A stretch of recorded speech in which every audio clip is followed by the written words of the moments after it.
2021년 2월 22일 월요일 오늘의 말씀을 함께 나누도록 하겠습니다.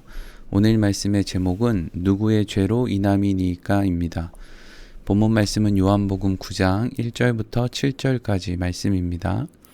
예수께서 길을 가실 때에 날때부터 맹인된 사람을 보신지라. 제자들이 물어 이르되 랍비여, 이 사람이 맹인으로 난 것이 누구의 죄로 인함이니까? 자기니까 그의 부모니까?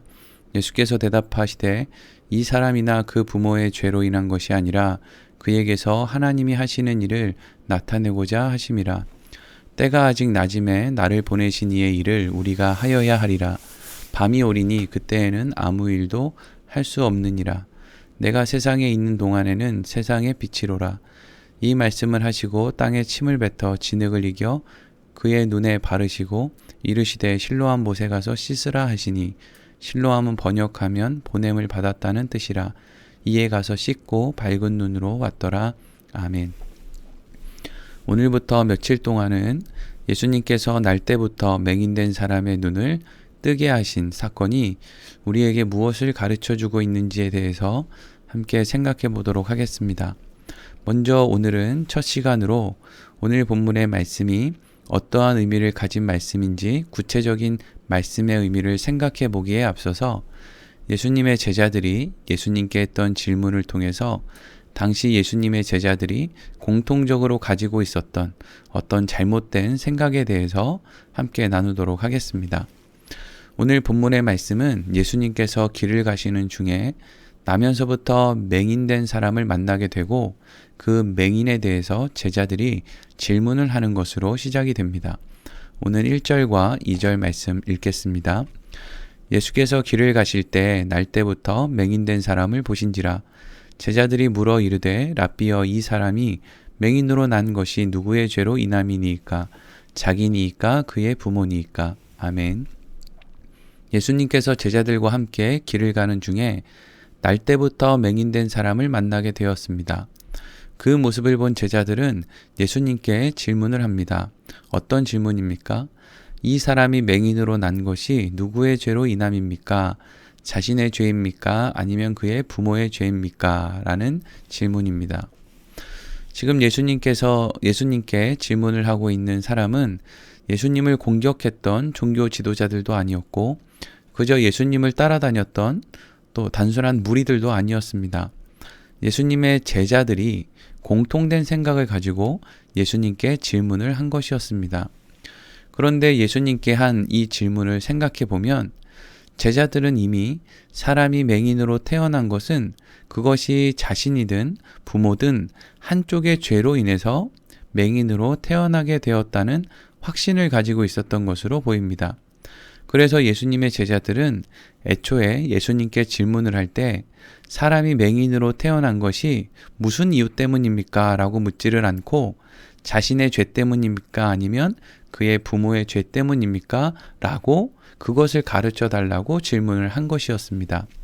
우리는 이러한 예수님의 제자들의 질문을 통해서 질문 자체는 예수님의 제자들이 한 것이지만 당시 동시대를 살아가고 있던 유대인들이 장애를 가진 사람에 대해서 얼마나 큰 왜곡된 이해를 가지고 있었는지, 그렇기 때문에 당시 장애를 가진 사람들이 얼마나 많은 사람들에게 어려움을 당할 수밖에 없었는지를 충분히 추측해 볼 수 있습니다. 그런데 이러한 제자들의 질문에 예수님께서는 그들의 전혀 생각지 못한 대답을 해주셨습니다. 이어지는 3절 말씀입니다. 예수께서 대답하시되 이 사람이나 그 부모의 죄로 인한 것이 아니라 그에게서 하나님이 하시는 일을 나타내고자 하심이라. 아멘. 제자들의 질문에 대한 예수님의 대답은 사람이 맹인으로 태어난 것은 그 사람의 죄도 그 부모의 죄도 아닌 그에게서 하나님이 하시는 일을 나타내고자 하심이다 라고 대답을 해주셨습니다. 그런데 이 부분에서 우리가 또 오해하지 말아야 할 것은 예수님께서 하신 대답에 대해서 결국 맹인으로 태어난 사람도 죄가 없고 그 외 부모도 죄가 없다는 식으로 생각해서는 안 된다는 것입니다. 왜냐하면 모든 사람은 태어날 때부터 죄를 가지고 태어날 수밖에 없기 때문이죠. 예수님께서 말씀하신 그 의미는 그들의 죄가 다른 사람들, 제자들이 가지고 있는 죄, 또 당시 종교 지도자들이 가지고 있었던 죄, 또 예수님을 따르는 무리들이 가지고 있었던 죄보다 특별히 크기 때문에 그러한 장애가 생긴 것이 아니라는 것을 말씀하신 것이었습니다. 그리고 예수님께서는 이 사람이 맹인으로 태어난 것은 하나님이 하시는 일을 나타내고자 하심이라고 말씀하셨는데, 오늘은 이 부분에 대해서 생각해 보려고 합니다. 예수님께서 말씀하신 이 사람이 눈의 장애를 가지고 태어나게 된 것이 그에게서 하나님이 하시는 일을 나타내고자 하심이라는 것은 무엇을 의미하는 것이겠습니까? 이 말씀은 많은 사람들이 쉽게 오해를 합니다. 그래서 장애를 가진 사람이 존재하는 것은 하나님께서 그 사람들을 통해서 하실 일이 있기 때문이라고 생각을 하는 사람들이 많이 있습니다. 그러나 이 세상에 존재하는 모든 장애를 가진 사람들이 다 하나님께서 그들을 통해 하실 일이 있기 때문에 그러한 장애를 가지고 태어난 것은 아닙니다. 장애를 가지고 태어났지만 하나님을 들어보지도 못하고 살다가 그렇게 죽는 사람들이 부지기수이기 때문입니다. 오늘 본문의 말씀에서 예수님께서 말씀하신 하나님께서 하실 일이라는 것은 단순히 앞을 보지 못하는 사람을 예수님께서 기적을 베풀어 주셔서 눈을 뜨게 해주시는 그런 일을 통해서 예수님의 능력, 하나님의 살아계심을 보여주시겠다는 것이 아닙니다. 오늘 본문의 말씀에서 하나님께서 하실 일이라는 것은 나면서부터 맹인된 사람에게 적용되는 것이 아니라 바로 예수님께 그러한 어리석은 질문을 할 수밖에 없었던 제자들의 생각을 바로잡아 주시기 위한 일이라는 것을 의미하기 때문입니다. 우리는 예수님께서 제자들을 부르시고 예수님과 공생의 기간 동안에 함께 동고동락하게 하신 이유에 대해서 대부분 깊은 생각을 하지 않고 넘어갑니다. 그런데 가만히 생각해 보면 예수님께서 제자를 부르시고 그들과 함께 공생의 기간을 함께 하셨다는 것은 대단히 중요한 의미를 가지는 것입니다. 예수님의 제자들, 사도라고 불리는 그 사람들은 특별한 사명을 가지고 예수님의 부름을 받은 사람들이기 때문입니다. 그러면 사도들이 받은 특별한 사명은 무엇입니까? 바로 예수님 곁에서 예수님께서 어떤 행동을 하셨고 또 어떤 말씀을 하셨는지를 보고 듣고 경험하는 것이었습니다.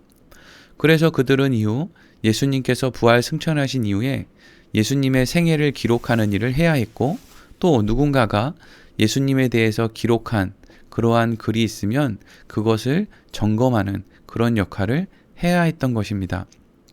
이러한 관점으로 오늘 본문의 말씀을 보면 하나님께서 하실 일이라고 하는 예수님의 말씀이 단순히 맹인의 눈을 뜨게 해주시는 기적을 보이시기 위함이라기보다 사람에게 상처를 주는 질문을 하고서도 아무런 거리낌이 없는 제자들의 어리석음을 지적해 주시기 위한 것임을 알 수 있습니다. 그리고 이렇게 해석을 해야만 이어지는 말씀의 의미 또한 분명하게 알 수 있습니다. 4절 말씀입니다. 때가 아직 낮임에 나를 보내신 이의 일을 우리가 하여야 하리라. 밤이 오리니 그때는 아무 일도 할 수 없느니라. 아멘. 예수님께서 말씀하신 하나님께서 하시는 일을 맹인의 눈을 뜨게 하신 것이라고 생각하면 4절 말씀의 의미는 매우 모호해집니다. 하지만 하나님께서 하시는 일을 제자들을 깨우쳐 주시는 것이라고 생각하면 4절의 말씀은 쉽게 이해할 수 있습니다. 4절 말씀에 때가 아직 낮임에 라는 말이 있죠. 그것은 아직 예수님께서 십자가에서 죽으시기 전이라는 것을 말하는 것입니다. 예수님께서 공생의 기간에 제자들에게 행동하시는 것, 말씀하시는 것을 보여주셨고 들려주셨습니다. 그래서 그때는 예수님의 모습을 밝히 볼 수 있기 때문에 낮이라고 하는 것입니다. 그래서 나를 보내신 이의 일을 우리가 하여야 하리라 라고 예수님이 말씀하셨는데, 그것은 예수님께서 살아가신 낮 동안에 예수님께서 예수님의 제자들과 함께 어떠한 일을 해 나가시는 것들을 통해서 예수님은 제자들을 가르치셨고 제자들은 예수님으로부터 배우는 시간이었다라고 말씀하시는 것입니다. 그런데 밤이 오리니 그때에는 아무 일도 할 수 없느니라 라고 되어 있는데, 이것은 예수님께서 십자가를 감당하시고 부활 승천하신 이후에는 예수님으로부터 밝히 배울 수가 없다는 것을 의미하는 것이죠. 그때는 무엇을 배우는 시간이 아니라 성령 하나님을 통해서 이미 예수님으로부터 배운 것의 의미를 생각하고 깨닫고 또 다른 이에게 전하는 일을 해야 하는 시간이기 때문입니다. 오늘 본문의 말씀을 통해서 우리가 분명히 알아야 하는 것은, 하나님께서는 먼저 믿음을 가진 사람들을 통해서 믿음이 없는 사람들에게 복음을 전하거나 무엇을 가르치는 일도 하시지만, 분명한 것은 믿음을 갖지 못한 사람들을 통해서도 늘 믿음을 가진 사람들을 가르쳐주고 계신다는 것입니다. 사랑하는 성도 여러분, 우리는 불신자에게도 배울 것이 있고 어린아이에게도 배울 것이 있습니다. 우리가 모든 사람에게 배울 것이 있다는 것은 하나님께서 믿음을 가진 사람들의 모든 삶에 개입하신다는 것을 의미하는 것이고, 또한 우리는 늘 겸손해야 한다는 것을 의미하는 것입니다. 예수님의 제자들은 예수님께서 나면서부터 맹인된 사람을 두고 한 말씀과 또 그의 눈을 뜨게 하는 과정에서 행하신 일들을 통해서 그들의 잘못된 생각을 고쳐야만 했고, 또 예수님께서 이 땅에 오셔서 하려고 하는 일이 궁극적으로 무엇인지를 배워야만 했던 것입니다. 내일은 예수님께서 나면서부터 소경된 사람의 눈을 뜨게 해주시는 일을 통해서 예수님께서 이 땅에 오셔서 하시려고 했던 일이 궁극적으로 무엇인지에 대해서 함께 생각해 보도록 하겠습니다. 오늘 말씀 여기서 마치도록 하겠습니다.